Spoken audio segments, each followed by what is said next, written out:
This is Nidhi and welcome back to my channel all about law. Continuing with our main topic, that is limited liability partnership. Today I am going to discuss with you all the process of conversion of partnership firm to LLP. Friends, in my previous videos I have already explained about the process of incorporation. Okay, LLP को कैसे incorporate किया जाता है, LLP को कैसे बनाया जाता है, उसकी प्रोसेस मैं पहले आपको वीडियो में समझा चुकी हूँ। इसके अलावा एलएलपी के एडवांटेजेस क्या होते हैं, क्यों एक स्टार्टअप एलएलपी होनी चाहिए, उस एडवांटेजेस के बारे में भी मैं एक वीडियो बना चुकी हूँ। ठीक है, तो आज उसी सीरीज़ को, एलएलपी की सीरीज़ को हम कंटिन्यू करते हैं और आज हम बात करेंगे कि एक पार्टनरशिप फर्म को एलएलपी में कैसे कन्वर्ट किया जाता है। फ्रेंड्स, अब इतना तो हमें पता है कि रिसेंट ईयर्स में क्या हो रहा है कि जो पार्टनरशिप फर्म्स हैं वो एलएलपी में कन्वर्ट हो रही हैं। क्यों कन्वर्ट हो रही हैं? क्योंकि एलएलपी के कुछ एडवांटेजेस हैं। Okay, the advantages of LLP basically overweigh the advantages of partnership firms. ठीक है, एंड यही वजह है कि जितने भी पार्टनरशिप फर्म्स हैं वो अपने आप को एलएलपी में कन्वर्ट करवा रहे हैं। ठीक है, तो बेसिकली एडवांटेजेस जो हैं उसमें एक सबसे इम्पॉर्टेंट और क्रूशियल एडवांटेज हो जाता है लिमिटेड लायबिलिटी का, है ना। लिमिटेड लायबिलिटी क्या होती है कि जो पर्सनल असेट्स होते हैं उन पे जो स्ट्रेन आता है पार्टनरशिप फर्म में, है ना, अगर वाइंडिंग अप होती है, अगर पार्टनरशिप फर्म बंद हो जाती है तो पार्टनर्स को अपने पर्सनल एसेट्स को सेल करके क्या करना पड़ता है, क्रेडिटर्स की डेट्स को पे ऑफ करना पड़ता है। लेकिन एलएलपी के अंदर लिमिटेड लायबिलिटी होती है तो जो पर्सनल एसेट्स पे स्ट्रेन है वो नहीं आता है ना। तो इसी वजह से जितने भी पार्टनरशिप फर्म्स हैं वो एलएलपी में क्या हो रहे हैं, कन्वर्ट हो रहे हैं। क्योंकि हमें पता है कि एलएलपी जो है वो बेसिकली क्या है, हाइब्रिड है, एक कंपनी फॉर्म ऑफ ऑर्गेनाइजेशन का और एक पार्टनरशिप फर्म का। तो दोनों के एडवांटेजेस मिक्स होकर हमारी एलएलपी बनती है। तो इसीलिए आज हम डिस्कस करेंगे कि जो प्रोसेस होती है पार्टनरशिप फर्म से एलएलपी में कन्वर्ट होने की वो क्या होती है। अब ये जो प्रोसेस ऑफ कन्वर्जन है, it will be governed by section 55 of the LLP act 2008 along with schedule 2 to the act. Start करते हैं।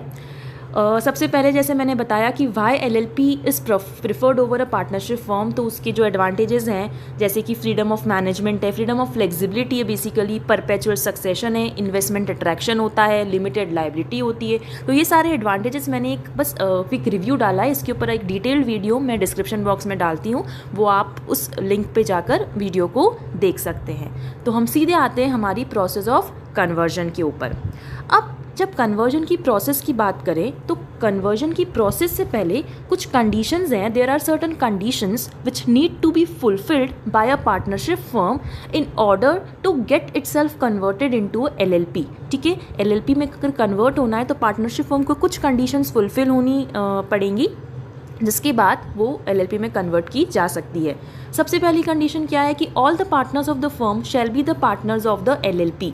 इसका मतलब कि जो आपकी पार्टनरशिप फर्म है उसमें जितने भी पार्टनर्स हैं ना, वो सारे के सारे पार्टनर्स आपके एलएलपी के अंदर भी पार्टनर्स होंगे। मतलब कोई भी पार्टनर आप ऐड नहीं कर सकते, ना ही किसी एग्जिस्टिंग पार्टनर को आप हटा सकते हैं। तो ये जो भी चेंजेस आपको पार्टनरशिप के अंदर करने हैं वो आप सब कुछ एलएलपी में इनकॉर्पोरेट होने के बाद कर सकते हैं, एलएलपी में कन्वर्ट होने के बाद कर सकते हैं। तो पार्टनर्स का जो बेसिकली स्टेटस है वो चेंज नहीं होना चाहिए। ठीक है, जो एग्जिस्टिंग पार्टनर्स हैं वैसे के वैसे पार्टनर्स आपके एलएलपी के अंदर भी होने चाहिए।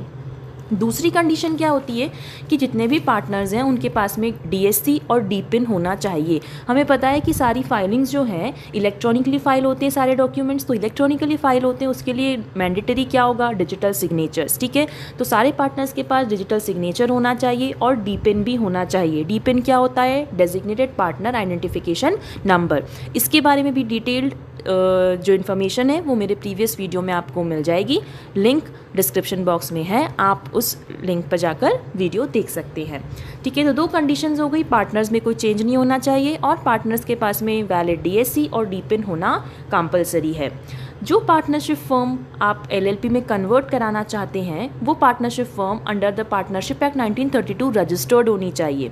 अब देखो, किसी भी पार्टनरशिप फर्म का रजिस्ट्रेशन मैंडेटरी नहीं होता है, लेकिन अगर आपकी पार्टनरशिप फर्म एलएलपी में कन्वर्ट आप कराना चाहते हैं और अगर आपकी पार्टनरशिप फर्म रजिस्टर्ड नहीं है तो पहले आपको अपनी फर्म पार्टनरशिप एक्ट 1932 के अंदर रजिस्टर करवानी पड़ेगी। तो only registered firms are allowed to get themselves converted into a LLP.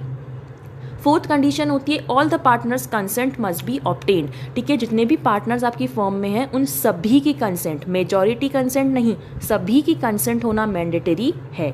Consent किस बारे में? कन्वर्जन के लिए कंसेंट होनी चाहिए। और last condition, the LLP must have the same partners as that of the partnership firm, जो मैंने आपको पहली कंडीशन में समझाया। ठीक है, तो कन्वर्जन की प्रोसेस पे हम स्विच करें उसके पहले एक बार ये चेकलिस्ट होती है, कंडीशंस होती है जो हम देख ले। अगर ये सारी कंडीशंस फुलफिल हो रही है then easily we can proceed with our conversion process. तो अब हम बात करते हैं हमारी कन्वर्जन प्रोसीजर की। सबसे पहले जो स्टेप 1 है वो है नेम अप्रूवल एंड डीएससी। अब जब हम एलएलपी इनकॉर्पोरेट करते हैं, मैंने तब भी बताया था कि सबसे पहली स्टेप हमारी होती है नेम अप्रूवल एंड डीएससी की भी। ठीक है, मतलब आपको आपकी एलएलपी के लिए नेम लेना होता है, नेम को आपको क्या करना पड़ता है? रजिस्टर करवाना पड़ता है, नेम फाइनल कराना पड़ता है और डीएससी लेने होते हैं अगर डीएससी आपके पार्टनर्स के पास नहीं है। ठीक है, तो वैसे ही यहाँ पर भी अगर आप अपनी पार्टनरशिप फर्म को कन्वर्ट करा रहे हैं तो पहली स्टेप बाय डिफ़ॉल्ट क्या होती है? Name approval and DSC. तो नेम अप्रूवल जो है वो आप एमसीए पोर्टल पर जाकर run LLP, that is reserve unique name run, एक सर्विस अवेलेबल होती है एमसीए पोर्टल पर, उसमें जाकर आप अपने एलएलपी के लिए नेम फाइनलाइज करवा सकते हैं। ठीक है, आपको 2 नेम्स प्रपोज करने पड़ते हैं जिसमें से एक नाम आपका फाइनल हो जाता है, रिजर्व हो जाता है, और वो जो रिजर्व नेम है that is reserved for basically 90 days, है ना। मतलब आपको नेम रिजर्व होने के 90 डेज़ मतलब लगभग 3 मंथ्स के अंदर आपको आपकी प्रोसेस ऑफ कन्वर्जन कंप्लीट करनी पड़ेगी, अदरवाइज़ वो नेम क्या हो जाता है? अनरिजर्व्ड हो जाता है और आपको आपका दोबारा ये नेम अप्रूवल का प्रोसेस फॉलो करना पड़ेगा। ठीक है, 200 रुपीज़ की फ़ीस होती है। ठीक है, तो ये पे ऑफ करने के बाद आपका नेम रिजर्व हो जाता है। अब जब आपने नेम अप्रूव करा लिया और पार्टनर्स का डीएससी भी ले लिया, अगर पहले से पार्टनर्स के पास डिजिटल सिग्नेचर्स हैं then you can avoid this step, obviously it will be avoided. फिर जब आपका नेम अप्रूवल हो चुका है उसके बाद स्टेप 2 आ जाती है filing of forms with ROC. इसके अंदर बेसिकली 2 फॉर्म्स कवर्ड हो रहे हैं। Form number 17 which is application and statement for conversion of a firm into LLP, और दूसरा फॉर्म है FiLLiP form, that is form for incorporation of LLP. ठीक है, इनकॉर्पोरेशन ऑफ एलएलपी के लिए फिलिप फॉर्म होता है, इसके बारे में मैंने डिटेल वीडियो में बता चुकी हूँ पहले भी। अगेन यहाँ पर भी आपको ये फॉर्म फाइल करना पड़ेगा क्योंकि आपका पार्टनरशिप फॉर्म एक एलएलपी में कन्वर्ट हो रहा है। ठीक है, अब ये जो फॉर्म नंबर 17 होता है बेसिकली इसके अंदर कुछ डिटेल्स जाती है, जैसे कि आपका रन एलएलपी जो है उसका जो एसआरएन होगा वो जाएगा, आपका जो नेम आपने फाइनल किया एलएलपी के लिए जो रिजर्व हुआ है वो जाएगा, उसके बाद में आपकी जो पार्टनरशिप एग्रीमेंट है उसकी सारी डिटेल्स जाती है, पार्टनर्स के सारे डिटेल्स जाते हैं, name, address, okay. Then secured creditors जितने भी हैं उनकी डिटेल्स जाएंगी, और भी कुछ अटैचमेंट्स होते हैं जैसे सारे पार्टनर्स की कंसेंट जाती है। उसके बाद जो भी की पार्टनरशिप फर्म है उसका जो लेटेस्ट आईटी रिटर्न है उसका एक्नॉलेजमेंट जाएगा। असेट्स एंड लाइबिलिटीज़ का एक स्टेटमेंट भी जाता है, आपकी पार्टनरशिप फर्म का आपको एक स्टेटमेंट बनवाना पड़ता है एसेट्स एंड लाइबिलिटीज़ का। ठीक है, and that has to be certified by a chartered accountant in practice. तो ये बेसिकली सारी एनक्लोजर्स होते हैं जो आपको फॉर्म नंबर 17 के साथ एनक्लोज करने पड़ते हैं। दूसरा फॉर्म जो आप फाइल कर रहे हो फिलिप फॉर्म, फिलिप फॉर्म जो है बेसिकली इनकॉर्पोरेशन का फॉर्म होता है और ये बहुत ही डिटेल्ड एंड इलेबोरेट होता है, डिस्क्रिप्टिव फॉर्म होता है।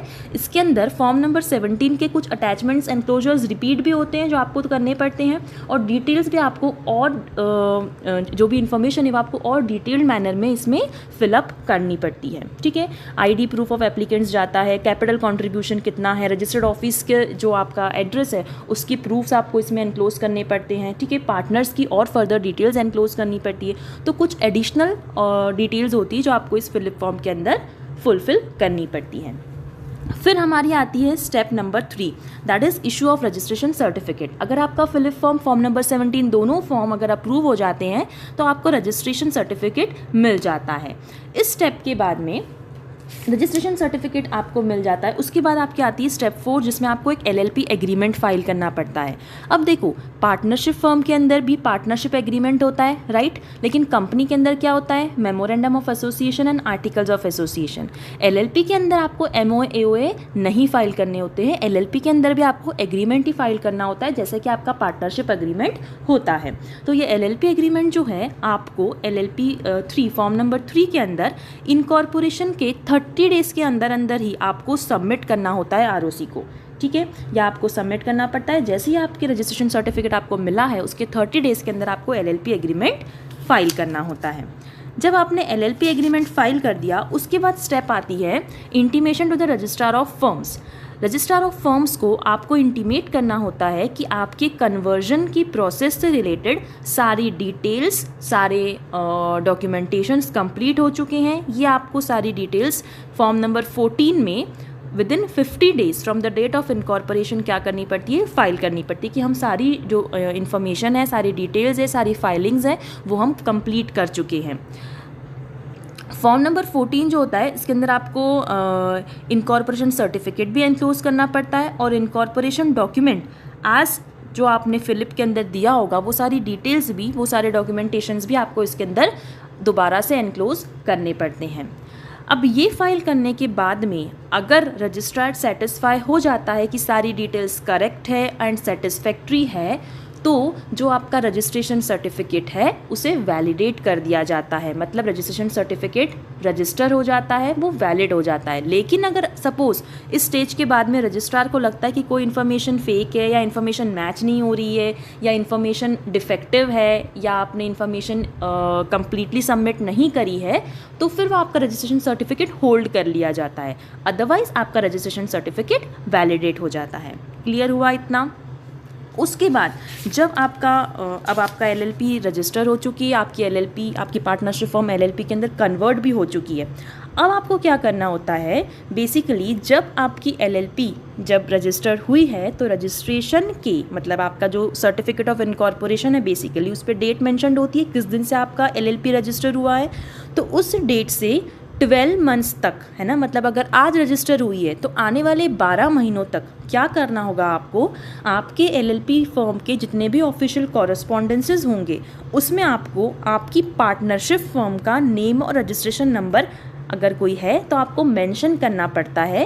क्यों मेंशन करना पड़ता है? इसीलिए मेंशन करना पड़ता है कि आप बेसिकली ये जो LLP है, ये नहीं कोई न्यू LLP नहीं है, ये एक एग्जिस्टिंग पार्टनरशिप फर्म से कन्वर्ट हुई है, ठीक है। तो केवल एक बेसिकली कम्युनिकेशन का तरीका है कि जितने भी इंटेंडेड यूज़र्स हैं उन्हें पता रहे कि ये जो बेसिकली LLP है, ये एक पहले एक पार्टनरशिप फर्म थी और अब ये LLP में कन्वर्ट हो चुकी है। इसीलिए आपको आपकी जो प्रीवियस पार्टनरशिप फर्म थी उसका नेम और रजिस्ट्रेशन नंबर अपने ऑफिशियल कॉरेस्पॉन्डेंसेस पे मेंशन करना पड़ता है, ताकि सारे इंटेंडेड यूज़र्स को पता चल जाए कि this is a converted LLP।